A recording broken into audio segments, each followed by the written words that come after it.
Hello from Mindset Daily, wishing you a day full of health, peace, and happiness. Thank you for watching the Mindset Daily channel. Don't forget to like and subscribe to support us.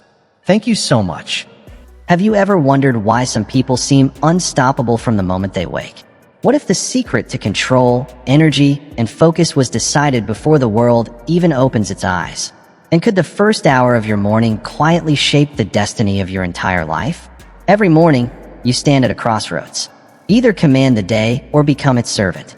Before the noise, before the world wakes, your destiny is already being written. If you stumble into the day unfocused, life controls you. But when you master your first hour, you take control of life itself. Your energy sharpens, your focus locks in, and you become unstoppable. In just a moment, you'll learn how to master your mornings to feel energized, focused, and fully in control. The morning determines the man. It's a law known only to those who study the habits of the truly successful. History shows this truth clearly. Destiny isn't forged in moments of triumph, but in the quiet rituals performed before the world stirs. Success doesn't arrive by chance, fortune, or favor. It's built deliberately in the first hour of the day, when the world is silent and your mind unclouded. The person who commands the morning commands their life. That sacred hour, between sleep and the day's demands, is where fate is seized or squandered. Rise without intention, with lethargy or indifference, and you hand over your power to circumstance. But rise with purpose, with discipline and direction, and you become the architect of your own reality. You dictate how the day unfolds, and with it, how your life is shaped. When you open your eyes each morning, you stand at the crossroads of your life. One path leads to mediocrity, the road of delay, distraction, and weakness. The other leads to mastery, the road of deliberate action, clear thought, and unwavering focus. That choice is made in the very first moments of consciousness. The mind, fresh and unshaped, is a vessel waiting for direction. Feed it doubt, and doubt will multiply. Feed it strength, and strength becomes your nature.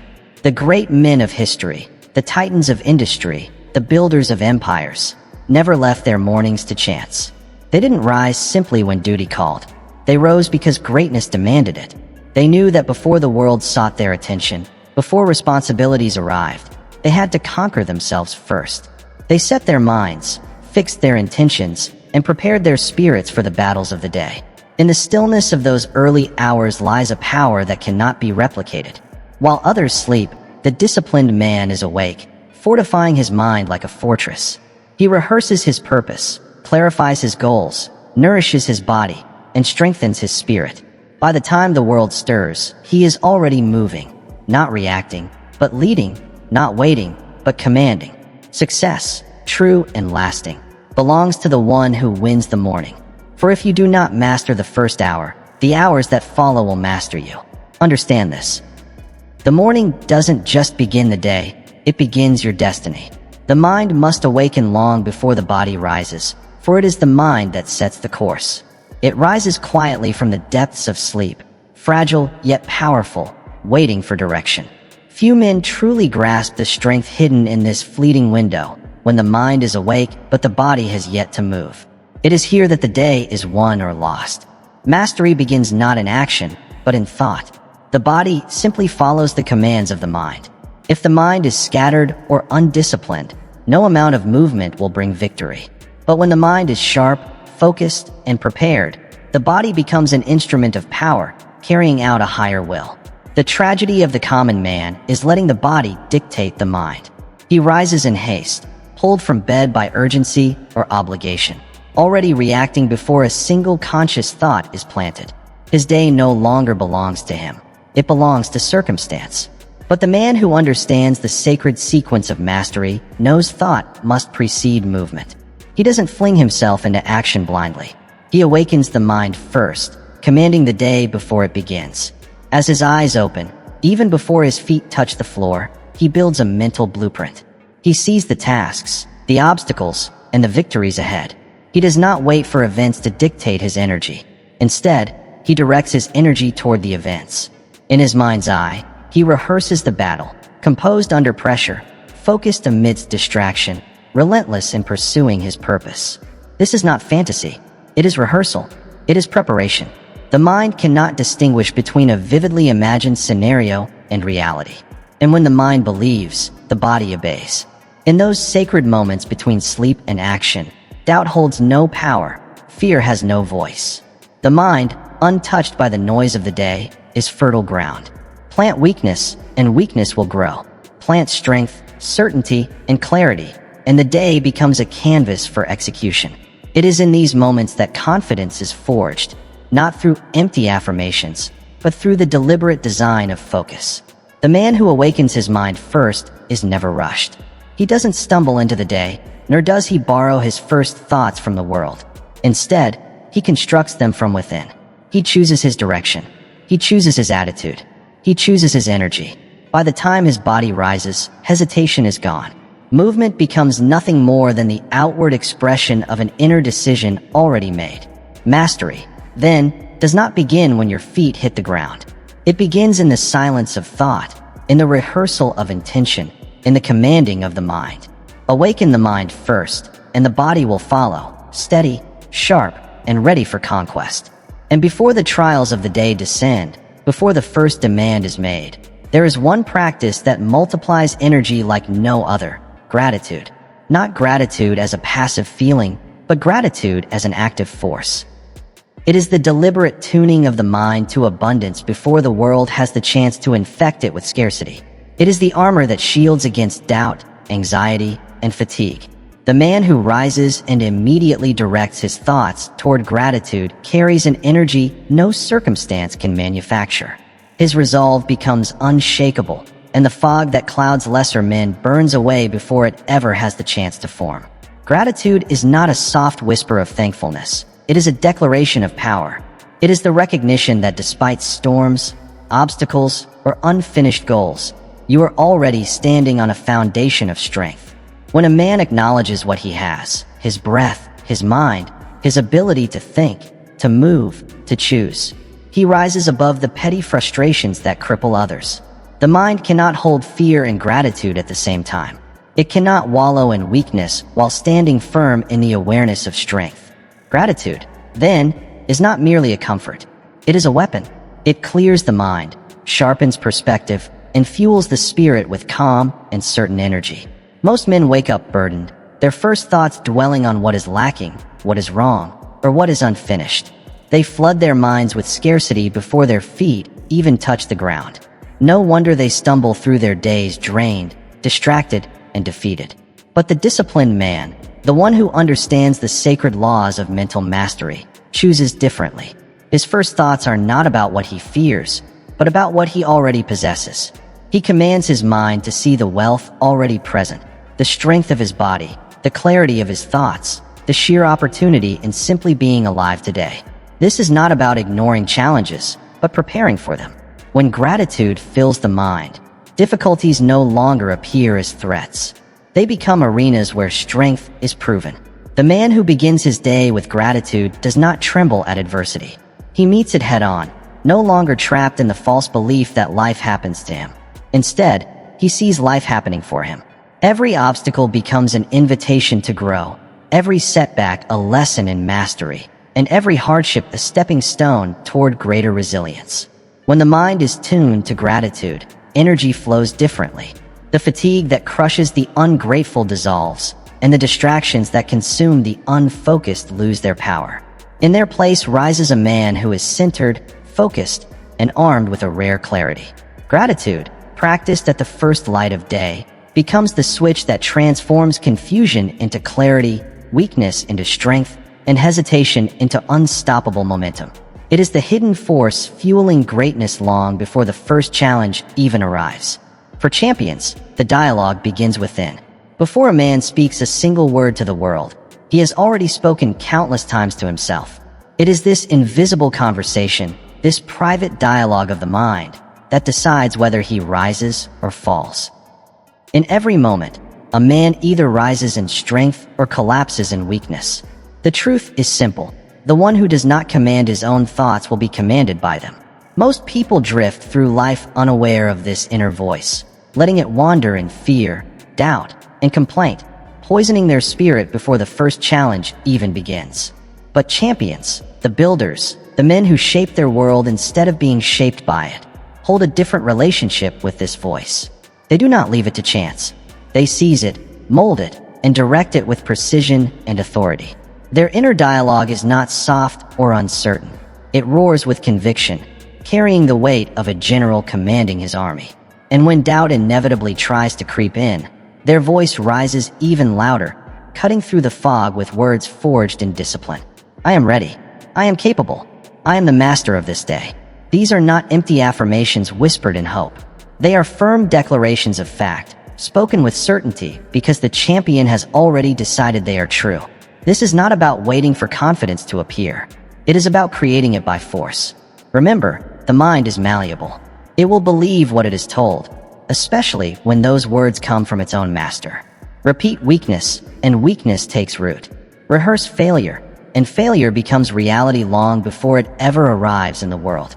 But when a man speaks to himself with clarity, when he engraves the language of victory onto his mind, he becomes unstoppable. His body obeys, his actions align, his energy sharpens, and doubt, once a heavy weight, scatters like dust in the wind. The language used in private thought is not casual. It is sacred. It forms the foundation for every decision, every action, every response. Champions never indulge in words of uncertainty. They don't say, I hope, or I wish. They declare, I will, I do, I overcome. Their words carry the weight of inevitability, not just possibility. Because the mind obeys what it hears most, these declarations transform into reality, not by magic, but by relentless alignment of thought, focus, and effort. This is the script of self-command, the unseen force that crushes hesitation before it can take root. It doesn't wait for perfect conditions. It doesn't rely on luck. It is the contract a man writes with himself each morning, declaring without negotiation that he is sovereign over his mind, his energy, and his destiny. Speak weakly, and life will echo weakness. Speak with power, and the world bends to meet the strength of your command. This is the way of champions. This is the law of mastery, the discipline of stillness and reflection. In a world rushing headlong into noise and endless motion, there remains a forgotten power, the power of stillness. Not idleness or laziness, but a deliberate pause, a sacred moment where the mind breathes, recalibrates, and sharpens like a blade drawn across stone.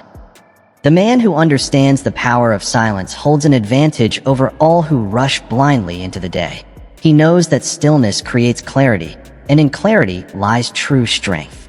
Just 5 intentional minutes of absolute silence can reforge the mind like iron in fire. Yet this simple truth is often ignored. Left unchecked, the mind fills with yesterday's burdens, tomorrow's worries, and countless distractions clawing for attention. A man who skips this discipline becomes reactive, scattered, easily swayed by the world's demands. But the one who sits in silence before the day begins commands a different reality. His thoughts sharpen, his focus narrows, and his decisions are no longer ruled by emotion but grounded in clarity. In that quiet space, without noise or distraction, a man confronts his thoughts as they truly are, raw, unfiltered, and honest. And here the real work begins. In those few minutes, he can see what strengthens him and what weakens him.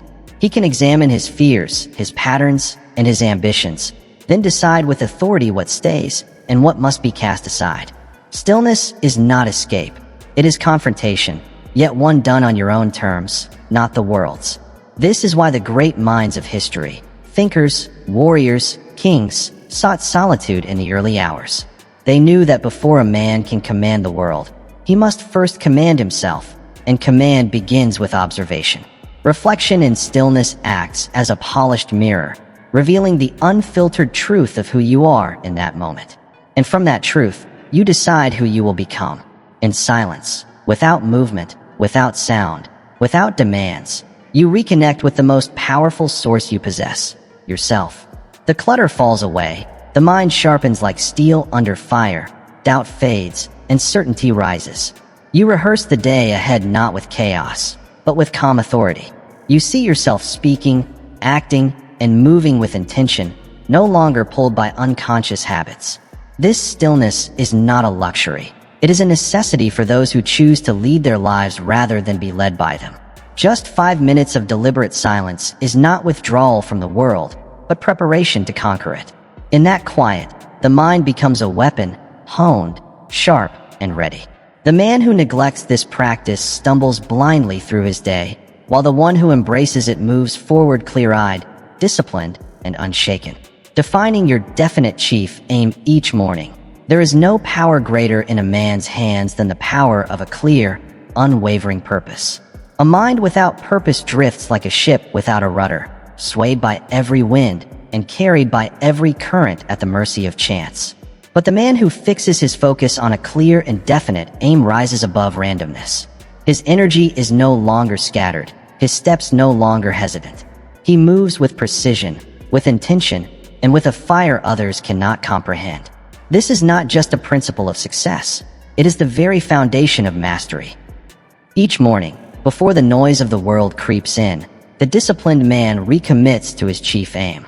He does not trust memory, nor does he allow it to fade quietly into the background. He writes it down, ink to paper, hand to page, a ritual as sacred as the rising sun. This act is more than a reminder. It is a contract renewed, a declaration that today will not be wasted on distraction or trivial pursuits. Today belongs to the mission. From this ritual comes clarity, a force almost magnetic. When the mind sees its aim written clearly before it, confusion dissolves, doubt loses its grip, and decisions that once seemed heavy become effortless. If an opportunity aligns with the chief aim, it is seized. If it distracts or detracts, it is cast aside without hesitation. Such clarity radiates power. It shows in how one walks, speaks, and acts. A man who knows where he is going cannot be derailed by inconveniences. He does not stumble into reaction, nor waste his energy on the trivial. His direction becomes a force that shapes his environment, his interactions, and his very reality. People notice it. A man with a definite chief aim carries himself differently. His presence commands respect, not because he demands it, but because he radiates the confidence of someone moving with purpose. There is a magnetic pull to clarity. The universe itself seems to bend more willingly to those who act with conviction. Resources appear, allies step forward, and hidden paths open. None of this happens to the man whose purpose is vague, whose mornings begin in fog. It belongs to the one who defines, without question, what his life is about, today and every day. This is why writing the chief aim each morning is not optional, but essential. The hand that writes imprints the mind. The mind that holds the words shapes the man. And the man who lives by those words shapes his world. Clarity is never accidental. It is engineered. Purpose is not something remembered. It is chosen again and again until it becomes the marrow of one's being. The man who begins each day by defining his aim does not merely survive. He conquers. This leads to the victory visualization technique. Before hands set to work, before feet take the first step, before a single command is spoken to the world, the battle is already underway. And it is fought, not in the streets or the fields, but within the mind. The most successful, disciplined, and powerful men have always known the truth. The day is won long before it begins. They understood what most never will.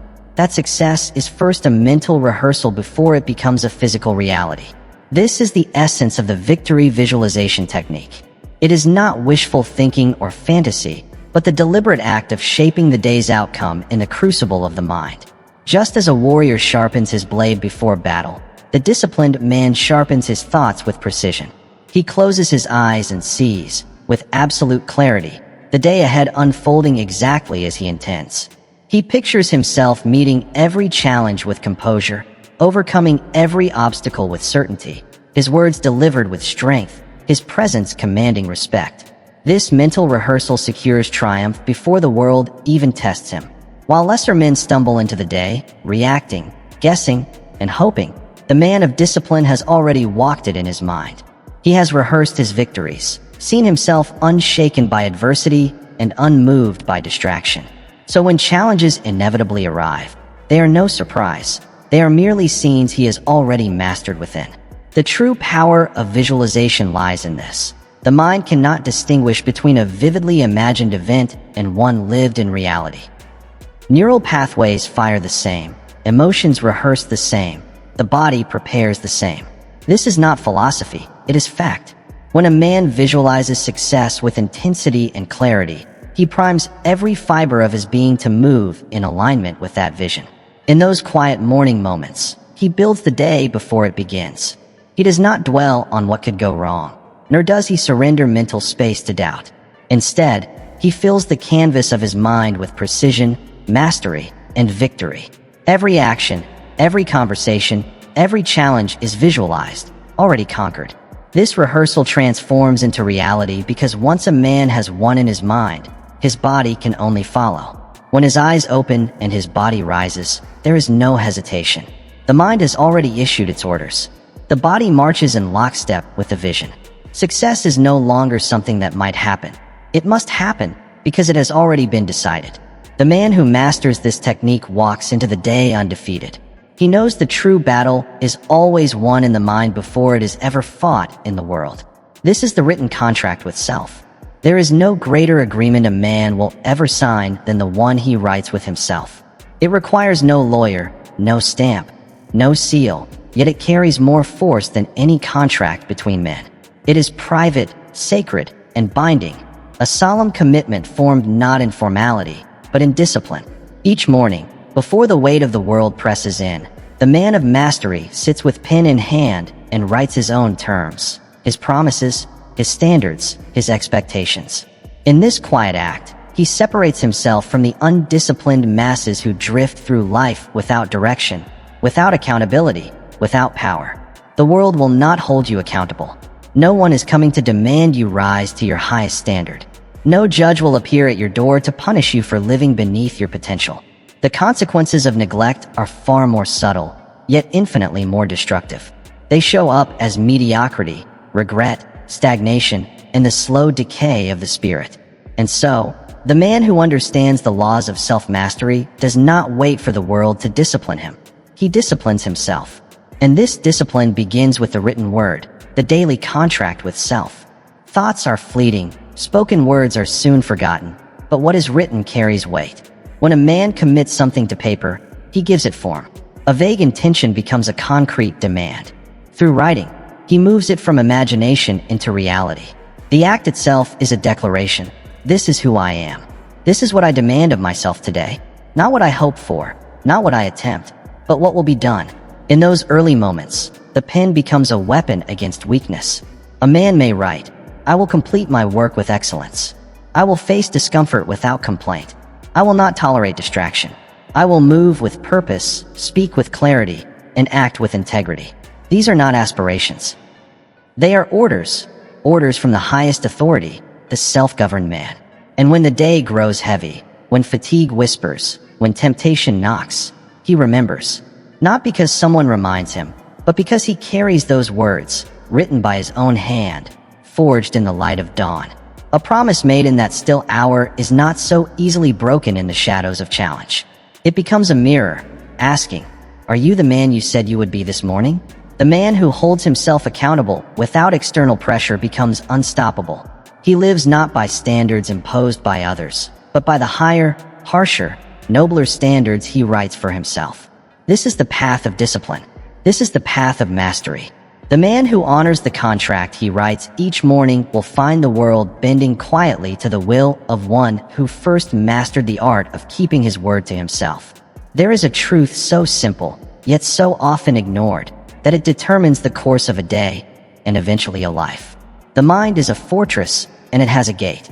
Each morning, a man stands as the sole guardian of that gate, deciding what is allowed to enter and take root within the walls of his consciousness. Yet most live unaware of this responsibility. They let doubt, fear, and the endless noise of the outside world march in unchallenged, planting themselves like weeds that choke out clarity, certainty, and strength. A man who fails to guard his mind in those early moments has already surrendered before the first challenge even arrives. The enemy does not always appear as obvious hardship or visible threat. Often, it comes quietly, in stray thoughts, in whispers that say, you're not ready. Today is too much. Failure is waiting. These are not harmless thoughts. They are invaders. Left unchecked, They multiply until the mind that should be a weapon of precision turns into a battlefield of chaos. The disciplined man knows his first and most vital task each morning is not just preparing his body or organizing tasks. His first commandment is to secure his mind. Before the noise of the world intrudes, before opinions and distractions seep in, he stands guard at the gate, choosing with sharp clarity what may enter and what must be cast out. This is not passive. It is not gentle. It is an act of deliberate self-protection. Consider what happens to the man who neglects this duty. He rises and unknowingly carries the ghosts of yesterday's failures into today. He opens the gate to uncertainty, letting it shape his posture, his speech, and his decisions. The seeds of fear, which could have been rejected in the silence of morning, grow into hesitation and self-doubt by midday. He enters conversations already questioning his own worth. He approaches tasks with a fragmented mind, distracted, discouraged, and easily defeated. And yet, he convinces himself this is normal, blaming life instead of recognizing the truth. He simply failed to guard the gate. But the man who honors this sacred ritual rises differently. In the stillness of dawn, before the world demands his attention, he confronts the invisible forces at his gate. Doubt, fear, hesitation, they always attempt entry. But he does not bargain or negotiate. He rejects them completely. He does not ask whether he is enough. He decides that he is. He does not wonder if today's challenges can be overcome. He declares he will meet them, no matter their weight. This man does not wait for affirmation from others to feel capable. He affirms it within himself. He does not wait for life to be kind so he can feel strong. His strength is self-issued, granted from within, because he alone controls the terms on which his mind operates. This is not arrogance. It is sovereignty, the rightful rule over his own domain. Guarding the gate of the mind is not only about rejecting negativity, but also reinforcing strength. As fear and doubt are cast out, he fills the space with certainty, vision, and the remembered truth of his purpose. The mind, left empty, will always seek to be filled. And if he does not choose his own thoughts, the world will choose for him. And the world offers only distraction, chaos, and confusion. Mental fortitude is never stumbled upon in the middle of the day. It must be forged at the start, before the noise begins. A wall must be built high and thick, with gates that open only for what serves and stay locked against everything else. When a man completes this ritual, this act of mental fortification, he walks into the day untouchable. Insults slide off him like rain off stone. Sudden changes of fortune cannot shake his core. Where others see obstacles, he sees puzzles to solve. Where others flinch, he moves forward. His gaze remains steady, his focus unbroken, because within him is a mind secured, guarded, and prepared. This is the discipline few will ever embrace, for it requires vigilance. It demands daily, unwavering commitment, but the rewards are absolute. A mind fortified against fear cannot be manipulated. A mind free from doubt cannot be enslaved by circumstance. The man who guards his mind each morning becomes one who commands his life, without apology, hesitation, or weakness. The gate is yours. Will you stand guard, or leave it open to forces that seek to control what belongs only to you? This is where the law of non-reaction begins. Unwritten, yet as real as gravity, it governs those who rise above the chaos of life. The man who lives by this law does not flinch at insult, tremble at uncertainty, or fracture under pressure. He remains composed, steady, immovable. His emotional state is not surrendered to circumstance or swayed by the erratic behavior of others. Instead, it is set consciously, deliberately, by his own will, and once set, it stays untouched by the world's noise. Most men, however, live as prisoners of reaction. They rise each morning and hand their mood over to the first event or person they encounter. A small inconvenience sparks frustration. A criticism provokes anger. Unexpected news spirals them into doubt and anxiety. Like leaves in the wind, they are pushed and pulled in every direction, slaves to words, glances, and trivial misfortunes. Their power is not their own. It belongs to anyone who knows how to push their buttons. The man of mastery sees reaction for what it truly is, weakness in its purest form. To be reactive is to be controlled. To be controlled is to be powerless. And a powerless man cannot lead, cannot build, cannot command the outcomes of his life. This is why the law of non-reaction is not simply a choice. It is a necessity for anyone determined to rise above mediocrity. To practice it is to cut the strings the world so eagerly ties to the emotions of the undisciplined. It begins with a decision that no person, no circumstance, no event will dictate your internal state. It is the refusal to surrender composure, no matter how tempting the bait. This does not mean becoming passive, nor tolerating disrespect or injustice. On the contrary, it means responding with strategy instead of reacting on impulse. Reaction is emotional, reckless, and primitive. Response is measured, deliberate, and powerful. That is the dividing line between the common man and the sovereign man. In the discipline of non-reaction, silence itself becomes a weapon. When insulted, the undisciplined lash out, desperate to defend their fragile egos. The master remains still, watching as the aggressor exposes more about himself with every word, while the master reveals nothing. That silence unsettles, shifting the balance of power instantly. And yet, non-reaction is not only a tool for handling others. It is even more vital in how we handle life itself. Sudden failure, unexpected setbacks, or sharp turns of events that might crush the average man are met by the master with the same steady gaze. He does not resist reality. He absorbs it. He wastes no energy wishing things were different. Instead, he channels that energy into adaptation, into solutions, into forward motion. His mind stays sharp because it is not clouded by emotional turbulence. This calm foundation, this unshakable composure, is not a gift of birth. It is built and trained. Each time a man chooses to pause before reacting, he strengthens it. Each time he holds steady in the face of provocation, it grows sturdier. Over time, it becomes impenetrable. While others are tossed about by every wave of circumstance, the master stands like bedrock beneath the ocean, unmoved, unbroken. The benefits of this state are immense. Clarity sharpens. Decisions become cleaner. Energy, so often wasted on outbursts and chaos, is preserved and redirected toward meaningful action. The world itself begins to look different, not because it has changed, but because the man observing it has. Where others see crisis, he sees opportunity. Where others feel panic, he feels presence. The truth is simple yet profound. The less you react, the more power you hold. Those who cannot provoke you cannot control you. Those who cannot disrupt your state cannot steal your focus.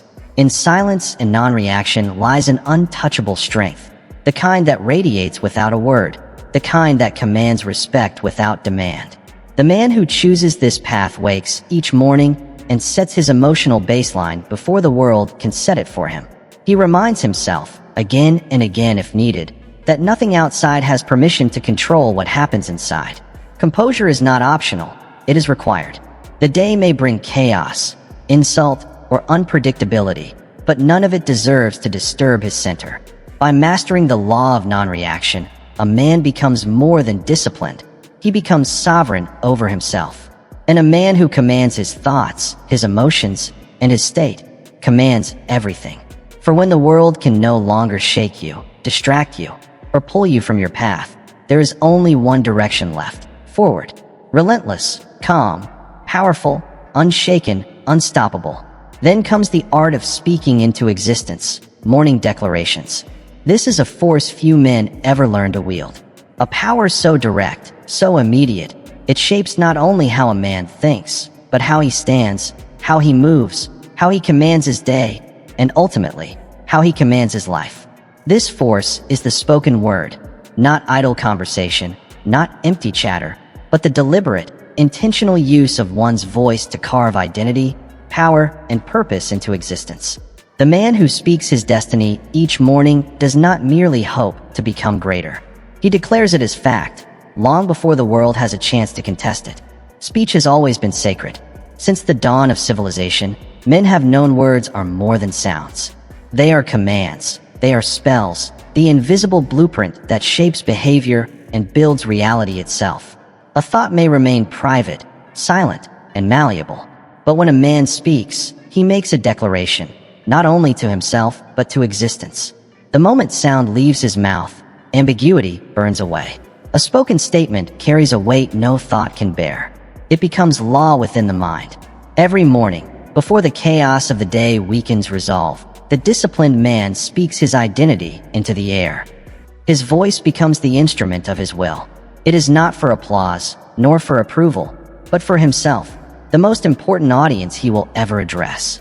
For if his own mind does not hear his voice declare who he is and what he demands, no other voice can compensate. He speaks not as he is, but as who he has decided to become. He does not wait for proof or results. He speaks as the master speaks, not in negotiation, but in command. I am focused. I am relentless. I do not break. I do not fold. I create. I lead. I dominate my tasks. I rise above weakness. I embody discipline. These are not wishes or distant hopes. They are declarations of identity, spoken with the understanding that mind, body, and spirit have no choice but to align. The undisciplined drift because their inner world is ruled by passivity.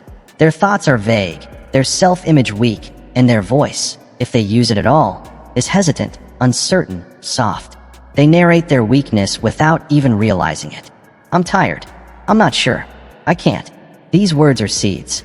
Planted day after day, they grow into lives of hesitation, mediocrity, and quiet surrender. They speak failure into existence long before failure ever arrives. But the man of mastery knows his voice is the first tool he must sharpen each morning. Before his hands touch work, before his feet move toward tasks, his voice makes the decision, and once spoken, it must be honored. The body follows the mind, but the mind follows the voice. Speak with certainty, and the nervous system responds. Posture straightens, energy rises, focus sharpens. A man who speaks powerfully begins to feel powerful, and the man who feels powerful acts powerfully. This ritual requires no theatrics, no elaborate ceremony, only the sacred choice to speak with conviction. Whether standing tall in silence or seated with eyes closed, the voice becomes a hammer striking the anvil of the mind. With each declaration, weakness is shattered. With each word, a stronger self is forged. Like metal tempered by repeated strikes, the mind grows resilient, not brittle, but sharp and unwavering. Sustained day after day, this practice narrows the gap between the man one declares himself to be and the man he currently is. At first slowly, then rapidly, the distance closes. The mind cannot tolerate dissonance between identity and action. It forces the body to adapt. Choices shift, habits evolve, behavior recalibrates. A man who declares discipline cannot live undisciplined without feeling violent inner friction. That friction either breaks the weak or transforms the committed. For the man who persists, transformation is inevitable. This is why the one who speaks his destiny into existence holds an advantage over all others, while the undisciplined wait to feel ready, waiting for motivation, validation, or the perfect moment. The man of mastery has already decided. He has declared his course, and his reality is under construction, brick by brick, word by word, day by day. His voice has given the command, his mind has received the order, and the world simply adjusts to align with it. Each morning, the disciplined man speaks, not softly, not casually, but with the force of someone who knows that reality bends to the man who first commands himself. He does not wonder who he is, he decides. And through that decision, reinforced by daily repetition, he becomes unstoppable. But mastery also requires reviewing the long game. A man who fails to anchor his day to the greater design of his life drifts endlessly in the smallness of the moment. Without clarity of the long game, each day dissolves into chaos, urgent distractions that exhaust yet accomplish nothing. He wakes, rushes, labors, and collapses into sleep, only to repeat the cycle again, never questioning why, never asking if his steps are moving him forward or merely in circles. This is the curse of the reactive man, the one without a master plan. But the man of mastery lives differently. His life is a deliberate construction. Each morning, before surrendering to the noise of the world, he confronts his blueprint and reviews the long game. He holds his master plan in his hands and in his mind, reminding himself of the mountain he has chosen to climb. This is not a once-a-year reflection, not reserved for birthdays, New Year's, or moments of crisis. It is a daily ritual, essential as breath, vital as food. Each morning, he ties the tasks of the day to the vision of the decade. Every action is measured against one question. Does this serve the mission? The man who skips this practice becomes a slave to the immediate, lost in urgency without importance. His days dissolve into small fires and trivial obligations. But the man who begins with his master plan walks a different path. His steps are exact, his time sharpened into a weapon, his decisions clean and ruthless when needed. Distraction cannot seduce the man who knows where he is going. The petty dramas and worthless noise fade before the power of a mind committed to the long game. There is a profound shift when a man anchors his morning to his ultimate destination. What others call suffering, he calls investment. Each difficult task becomes a brick laid on the road to something greater. Fatigue turns into honor, sacrifice into pride. The urge to cut corners, to seek comfort, or to surrender vanishes when weighed against the vision of a life deliberately chosen and deliberately built. No man drifts into greatness. Mastery never arrives by accident. The architect does not scatter materials on a plot of land and hope they form a cathedral. He begins with a blueprint, a precise rendering of what will be built. Then, with discipline, he returns day after day, brick by brick, inch by inch, turning lines on paper into stone and steel. So it is with life. Without the discipline of a master plan, a man becomes nothing more than a laborer for another's vision. This is why the morning check-in with the long game is not optional. It is the foundation that ensures today's struggles, choices, and victories all serve something greater than the day itself. When the mind aligns with a master plan, decision-making becomes brutally simple. Does this move me closer to the vision? If yes, proceed without hesitation. If no, discard it without regret. This clarity is freedom. Most men live as prisoners of confusion, paralyzed by indecision, drowning in options. But the man who reviews his master plan each morning never suffers that paralysis. He knows what must be done because the destination defines the path. This daily return also becomes armor against failure. When setbacks come, and they always do, the undisciplined crumble because they see only the day. A single failure feels like the collapse of everything. The disciplined man, tied to the long game, sees it differently. A stumble today means nothing in the face of 10 years of relentless motion. A rejection, a mistake, a disappointment. These are pebbles on the road, not walls. The vision remains. The mission stands firm. And from this practice flows a stamina few will ever comprehend. The man driven only by the day runs out of fuel quickly. His motivation survives only when things are easy, when results come fast. But the man driven by the decade, by the mountain he has chosen, wakes each morning with a fire that does not flicker in the winds of discomfort. His effort is not tied to mood. His focus is not tied to comfort. It is bound to the contract he made with himself, the vow to become the man worthy of the vision he declared. Every morning, the disciplined man reviews his plan, not because he doubts it, but because he knows the world is filled with forces designed to make him forget. Distraction, temptation, mediocrity, they will always try to pull him away. But he refuses to drift. His day belongs to the decade. His work belongs to the mountain. His life belongs to the vision he chose, not to the noise of the world. There is a rare and potent power in rising before the world does. In those quiet hours, before humanity stirs, before voices demand answers, before obligations descend, lies a pocket of time untouched and sovereign. This time belongs not to the world, but to the man who has the discipline to claim it. And the one who learns to begin before the world begins harnesses an advantage so decisive, few will ever taste it. The common man waits for the sun to rise, for duties to remind him it is time to act. But the disciplined man begins long before. And because he waits, he lives in reaction. His energy reacts, his focus reacts, and his entire life becomes a response to forces outside himself. His work is interrupted, his thoughts fractured by noise, and his momentum stolen by the endless tide of other people's priorities. But the disciplined man knows better. He understands that if he begins only when the world is awake, he will forever battle for scraps of focus, fighting for fragments of time, struggling to protect his attention from 1,000 directions. He knows the moment the world rises, it begins to pull. A knock at the door, an unexpected demand, a problem, a request, one after another, without end. Once surrendered to the rhythm of the world, the day rarely gives itself back. That is why he rises before the pull begins. While others sleep under the illusion that rest is refuge, he is already awake, already moving. His feet touch the floor not because duty calls, but because destiny demands it. In the silence before dawn, there are no interruptions, no demands, only space. Space to think, to create, to build, to execute. In these hours, his work belongs wholly to him. His thoughts are unbroken, his focus absolute, his energy flowing without resistance. It is here that the real work of life is done. Not shallow tasks, not the busy maintenance of existence, but the deep, meaningful work that forges futures, builds legacies, and transforms men into forces of nature. The master craftsman sharpens his tools. The writer fills his pages. The builder sketches his blueprints. The strategist refines his plans. The warrior strengthens his mind. In these hours, untouched by the world's chaos, he moves faster, sharper, cleaner. There is a distinct psychological edge in knowing you've already begun while the rest of the world still sleeps. While others are lost in dreams, you are living yours in motion.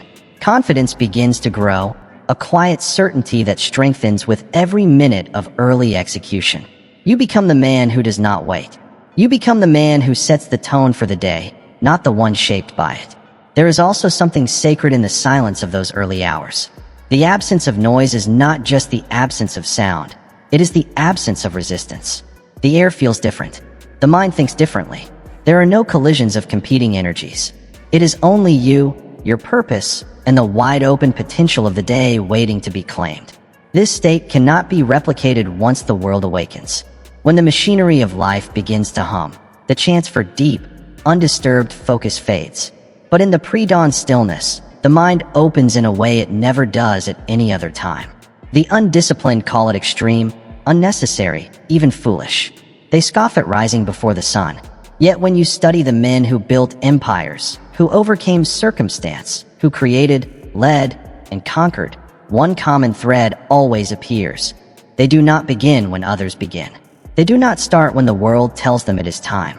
They claim the earliest hours as their own, not from obligation, but from knowing the first victory of the day is won over sloth, over comfort, and over the temptation to delay. Beginning before the world begins is not about productivity for its own sake. It is not about hustling for appearances or grinding for applause. It is about sovereignty. It is about owning time so completely that the day cannot take it without permission. It is about moving proactively from a place of chosen strength rather than reacting from a place of defense. The man who starts early enters the later hours already victorious. When interruptions arrive, as they always do, they no longer derail him. They become mere noise at the edges of a day whose foundation is already secured. His most important tasks are complete. His mind is sharp. His focus proven. The rest of the day feels like a bonus, handled with ease and navigated with confidence because the heavy lifting was finished while the world was still asleep. There is an old truth whispered among those who know this secret. The man who wins the morning wins the day. But the man who begins before the morning even arrives does more than win. He owns it outright. He shapes it in his image. He becomes a force moving through the world rather than an object pushed around by it. This discipline does not come easily. The bed will call. The comfort of sleep will seduce. The mind will whisper excuses that it is too early, too unnecessary, or that tomorrow will be better. But the man who answers the call of his purpose does not entertain the voice of weakness. He knows that every time he rises early and begins before the world stirs, he makes a declaration to himself, to his future, and to the universe that he is in control. He will not be delayed. His mission takes precedence over comfort. In time, this practice becomes more than discipline. It becomes identity. It becomes who he is, a man who does not wait, a man who does not ask for the luxury of more time, a man who creates time by mastering what most refuse to master: the morning, the silence, the sacred space before the world lays claim to it. Begin before the world begins, and the world will never again dictate how your day, your work, or your life unfolds. Morning mastery is life mastery. There is an unchanging law that governs all men, whether they acknowledge it or not. It whispers to the disciplined and shouts at the undisciplined. The man who commands his morning commands his life. Everything that follows in a man's day, his thoughts, his choices, his reactions, his victories, or his failures, is a reflection of how he began. The first hour is not merely the start of the day. It is the architect of everything that follows. It is the master lever by which the mind is shaped, and once the mind is shaped, reality itself bends to meet it. The common man misunderstands this. He thinks the day begins when the clock strikes, when obligations appear, or when the world demands his presence. He wakes as if thrown into existence by accident, scrambling, rushing, stumbling forward as though ambushed by life itself. His morning belongs to chance. His mood becomes a hostage to circumstance. His thoughts are not chosen, but inherited from whatever noise reaches him first. A stray worry, an old frustration, an unfinished task. These intruders set the tone of his mind before he ever takes command of it. But the man of mastery knows better. He understands that the morning is not just the opening chapter. It is the foundation of the entire structure. And when that foundation is strong, deliberately built, and carefully fortified, no weight of the day can collapse it. The chaos of the world cannot breach it. Life's unpredictable storms may come, but they cannot shake what was set in stone before the world even stirred. To master the morning is to claim absolute sovereignty over the mind. And the mind, in truth, is the only thing a man ever truly owns. The world is fickle, circumstances unreliable, people unpredictable, fortune fleeting, but the mind, when disciplined, trained, and commanded, remains the one constant, the one weapon that can never be taken without consent. And so, the man who commands his mind each morning wields a power most will never touch, the power of deliberate existence. When he rises and begins the day with precision, when he feeds his mind the right thoughts before the wrong ones arrive, when he sharpens his focus before the world dulls it, and sets his energy before the day scatters it, he becomes untouchable. Problems no longer dictate his emotions. Setbacks no longer fracture his confidence. The noise of others, their doubts, fears, and distractions cannot pierce the armor forged in that sacred first hour. Life's challenges are not a matter of if, but when. They are inevitable. The real question is never whether hardship will come, or obstacles will appear, or adversity will test a man's resolve. The only question is whether he has fortified himself before the battle begins. And the answer lies in how he starts his day. Morning is preparation. Morning is where the battle is won long before it is fought in the hours ahead. There is a sacred certainty in knowing that before the world makes a single demand of you, you have already made 100 demands of yourself. Before any problem presents itself, you have already rehearsed victory in your mind. And before anyone else has the chance to influence your emotions, energy, or thoughts, you have already chosen who you are, what you stand for, and how you will move through the day. This mastery is never accidental. It isn't a gift or something stumbled upon by luck. It is built, brick by brick, repetition by repetition. A man becomes what he rehearses, and morning is the first rehearsal of the day, of the week. The undisciplined rehearse chaos. They rehearse reaction.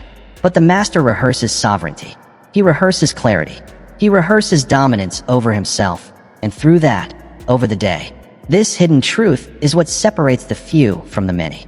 The man who masters his morning has already mastered the hardest part of life, himself. Every challenge that shows up later is merely an echo of an undisciplined mind. The man who complains of overwhelm is the one who failed to center himself before chaos arrived. The man who feels scattered is the one who let the morning slip through his fingers. The man who drifts aimlessly is the one who never set his compass before the ship left shore. Control the morning, and you control the mind. And when you control the mind, you control everything. Focus sharpens, discipline strengthens, clarity deepens. Problems turn into puzzles, distractions fade, and temptations lose their grip. The external world shrinks in power while the internal world expands. And it is always the internal world that determines how a man experiences the external. This isn't just philosophy, it is law. And like every natural law, it doesn't wait for belief or bend for convenience. It operates relentlessly, rewarding those who honor it and punishing those who ignore it. The man who commands his morning commands his life. The one who neglects it becomes a servant of circumstance, tossed around by forces greater than his will. This is why the highest performers, the strongest leaders, and the most disciplined individuals all guard their mornings as sacred. It is not superstition. It is not routine for its own sake. It is the understanding of a truth the masses overlook. If you do not win the morning, the day itself cannot be won. It will control you, because you failed to control yourself when it mattered most, before the noise began, before the world claimed its share of your mind. The closing reminder is as simple as it is final. Control the morning, control the mind. Control the mind, control everything. There is no shortcut, no substitute. The work must be done before the world demands it. The battle is won before the first opponent appears. Victory belongs to the man who shows up before anyone is watching, before anyone expects anything of him, and demands of himself what the world never could. This is the truth. This is the path. And it is yours if you are willing to claim it. The morning is the throne, the mind is the kingdom, and the man who rules both rules everything. Feeding the body, fueling the mind. Here lies a truth that few men grasp. It is simple, almost obvious, yet easily overlooked. The body is the vessel through which the mind exerts its will. A sharp mind inside a sluggish, poorly maintained body is like a master swordsman wielding a dull blade. Even the finest thoughts, the strongest discipline, and the clearest intentions are hindered if the body is weak, fogged, or fatigued. So mastery over life begins not only with thought, but with the care, fueling, and strengthening of the physical form. The body is not separate from the mind. It is the tool of the mind. It must be forged, maintained, and powered with the same intention given to every other discipline. Food is not just sustenance. It is not a trivial necessity to be consumed mindlessly between tasks. It is fuel. It is reinforcement. It is the raw material from which clarity, energy, and focus are built. The man who eats without thought, who consumes only what is easy or habitual, unknowingly sabotages his own capacity for discipline. His mind, clouded by poor nutrition, struggles to focus. Energy dips without warning. Willpower fades too quickly, and he wonders why motivation falters, why fatigue feels like a constant enemy, and why clarity slips away at the very hours it is most needed. It is not the day that is broken, it is his fuel. The disciplined man eats with the same intention he applies to every other part of his life. He knows every bite is a choice, to sharpen or to dull, to fortify or to weaken, to empower or to hinder. He understands that the quality of his food directly shapes the quality of his thoughts, his focus, and his endurance. So he chooses his sustenance as carefully as a warrior selects his weapon, deliberately, consciously, and without compromise. In the early hours, when the mind is fresh and the battle for focus begins, the first fuel a man provides himself is sacred. It sets the tone for how his body and mind will respond to the demands ahead. Heavy, processed, or excessive food in the morning acts like an anchor, weighing him down, fogging his clarity, and dulling his sharpness. It floods the body with sluggishness at the very moment precision is required. But clean, nutrient-dense, intentionally chosen food becomes rocket fuel. It wakes the cells, feeds the brain, and primes the nervous system. The body responds with strength, and the mind follows. A man cannot expect to operate at a high frequency while feeding himself the leftovers of convenience culture. Cheap sugars, processed grains, and chemical-laden foods may masquerade as pleasure, but they deliver only erosion. They give fleeting satisfaction, yet steal clarity, discipline, and focus in return. The man who falls into this trap is trading his future for a moment's ease. He pays the price not in currency, but in lost hours, diminished sharpness, and weakened capability. The disciplined man rejects this. He knows food is not entertainment, not escapism, and not a pacifier for boredom or emotion. Food is power, reinforcement, and the forge where the day's energy is created. That's why he approaches eating with reverence, presence, and deliberate intention. When he eats, he is not simply consuming. He is constructing, fueling a machine with work to do, battles to fight, and victories to claim. Discipline applies to both quality and quantity. The man ruled by appetite is ruled by impulse. The one who eats until sluggish has made comfort his master and performance his servant. But the man who eats to fuel, no more, no less, remains light, sharp, and ready. He listens to his body not for indulgence, but for optimization. He knows the line between satisfaction and sabotage, and he walks that line with precision. Hydration, too, is sacred. The body, made mostly of water, depends on it for every electrical impulse, every cellular function, every mental process. A dehydrated body is a fog machine. It overheats, slows down, and malfunctions. The disciplined man drinks not casually, but consistently, recognizing that water is not a luxury, but the very bloodstream of focus, clarity, and endurance. This approach to eating and fueling is not about extremism, rigid diets, or obsessive restriction. It is about awareness. The man of mastery does not eat more or less out of guilt or vanity. He eats with intention because he understands the unbreakable link between what enters the body and what the body and mind are capable of producing. His meal is not separate from his mission, it is part of it. And within this, there is pride. Pride in discipline. Pride in the self-respect it represents.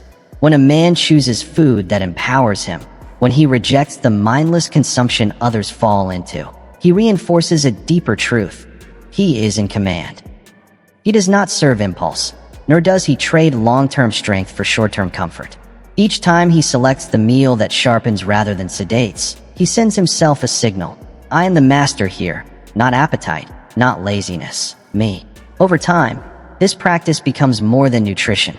It becomes identity, a reflection of the broader discipline that shapes his life. The man who controls what enters his body also controls what enters his mind. The same man who refuses junk food refuses junk thoughts.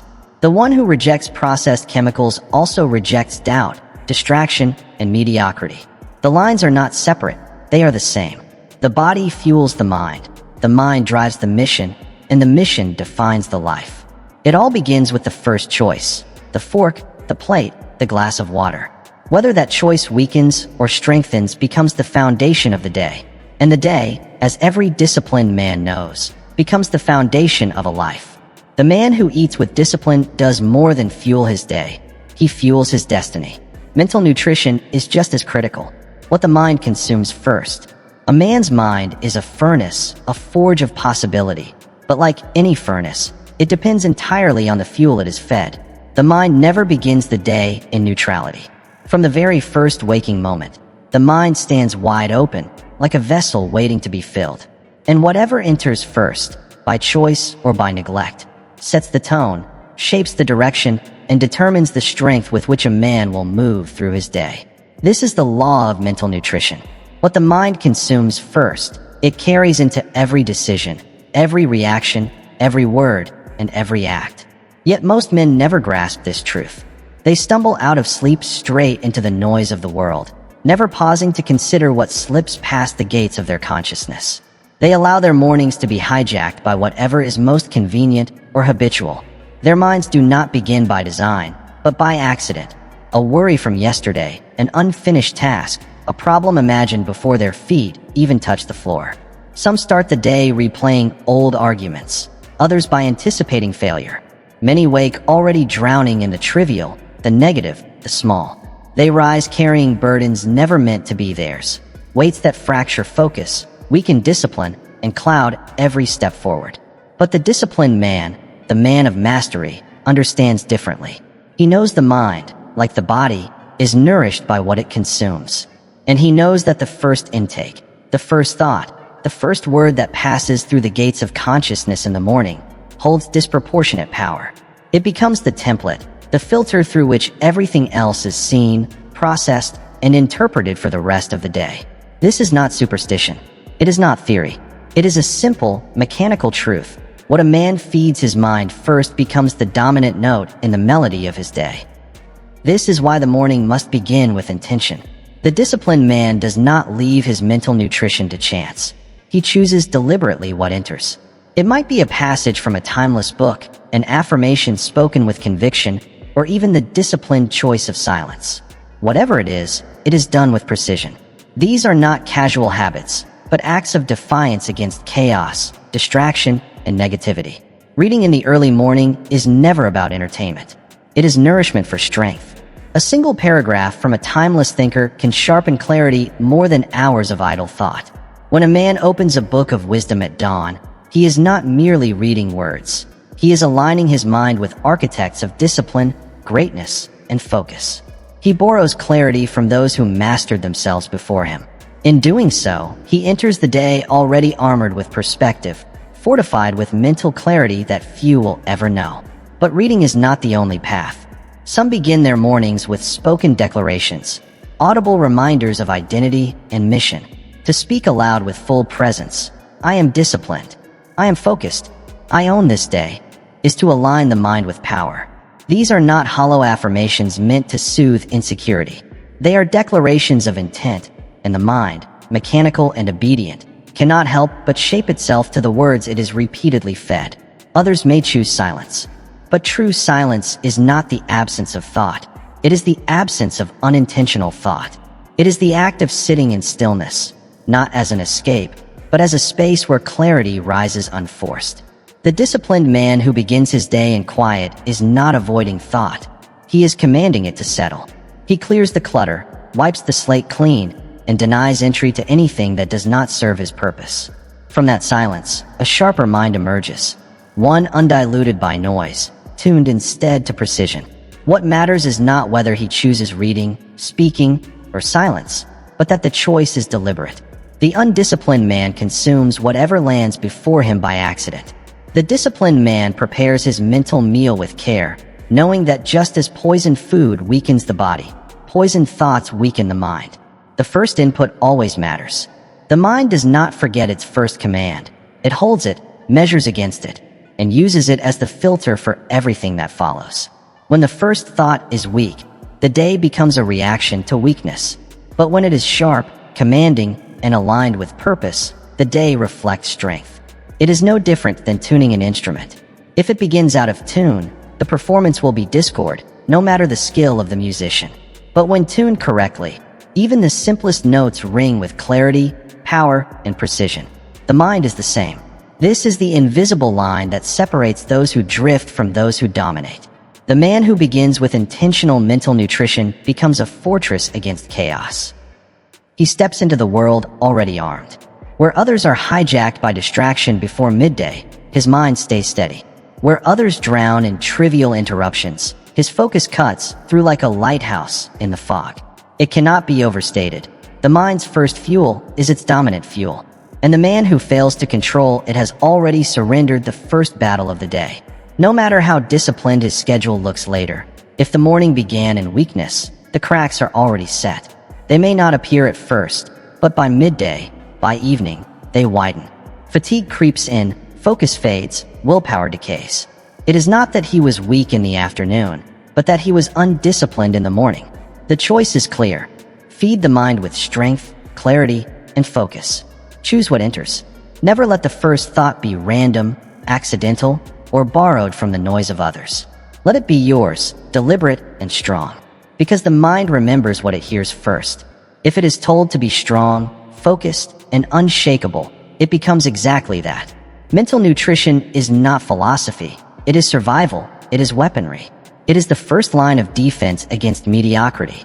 The man who feeds his mind with intention at the start of the day becomes, in time, a man the world cannot shake, distract, or defeat. Appearance, too, is never an accident, whether he realizes it or not. The way he dresses, the way he presents himself to the world, or even to an empty room, reflects how he sees himself. It is the outward manifestation of an inward reality. It is a silent broadcast of his standards, his discipline, and his self-respect. The truth is simple, undeniable, and ancient. The way a man dresses changes the way he thinks. It alters how he feels, how he moves, how he speaks, how he carries himself, and even how others respond to his presence. Most men have been conditioned to believe that dressing well is only for external validation, to impress, to signal status, or to fit in. So when no one is watching, they relax and choose comfort over presence. They assume the absence of an audience excuses the absence of intention. But the disciplined man knows better. Attire is not for others, it is for himself. It is a contract with his own identity, a daily reminder of who he has decided to be. When a man dresses with authority, even in solitude, he steps differently. His back straightens, his gaze sharpens, his energy shifts from passive to intentional. He signals not only to the world but to his own mind that he is someone who moves with purpose. Clothing becomes more than fabric, it becomes armor, a declaration of presence. And presence is power.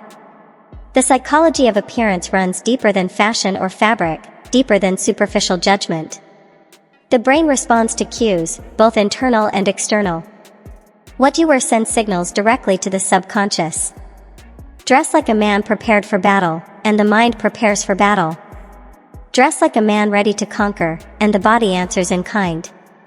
But dress like a man who has surrendered to sloth, who chooses laziness as his first act of the morning, and the mind collapses into defeat long before the first challenge even arrives. It is not about expensive clothing, luxury, trends, or vanity. It is about intention, a clean shirt, well-fitted trousers, shoes that show care, grooming that reflects discipline. None of these require wealth, they represent standards. The message to the self is simple: I am someone who shows up prepared for my own life. The man who rises and dresses with care, even in solitude, is not waiting for the world to give him a reason to be his best. He is his reason. The undisciplined dismiss this as unnecessary. They believe rejecting formality makes them free, but it does not. It only traps them in the lowest version of themselves, the version that seeks ease over excellence. A man does not rise to the level of his potential. He falls to the level of what he tolerates, and attire is one of the most visible, daily reflections of that standard. Consider the soldier preparing for inspection. It is not the officer's presence that creates discipline, but the understanding that readiness is the baseline expectation, whether anyone is watching or not. The uniform is not just for display, it is a constant physical embodiment of duty, purpose, and commitment. The same principle applies to the civilian man of discipline. His attire is his inspection, not for others, but for himself. The way a man dresses bleeds into every area of life. A man who cares about his external presentation is usually the same man who cares about how he works, how he sharpens his mind, and how he manages his time. The man who lets himself slip in one area will eventually slip in others. It is never just about the clothes, it is about what they represent. And there is an undeniable effect on how others respond. Whether consciously or not, people register visual signals instantly. They assess, they evaluate, they judge, because the human brain is wired to do so. A man who dresses with precision commands more attention. He is treated differently, not because of vanity or artificial status, but because the mind instinctively associates order with competence, care with authority, and presence with power.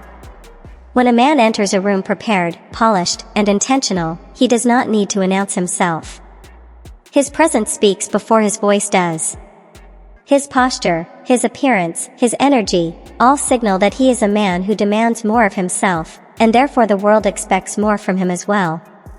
The reverse is just as true. A man who carries himself as if he does not care to be prepared will rarely be trusted with responsibility, influence, or command. The world mirrors the standards a man sets for himself. Even when no one else can see, he always knows. He knows whether he rose with intention or with carelessness, and that awareness either strengthens him or erodes him. Each day, the mirror becomes a checkpoint.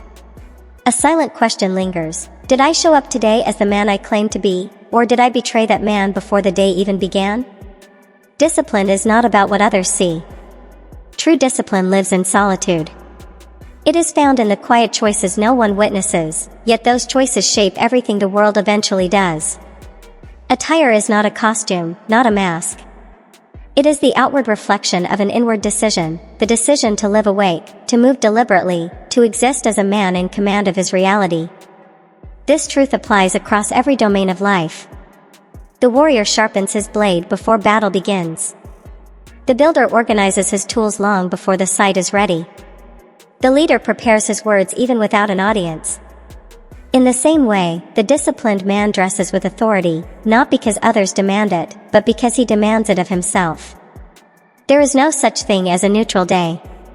Every day is a vote for who you are becoming, every choice compounding into character.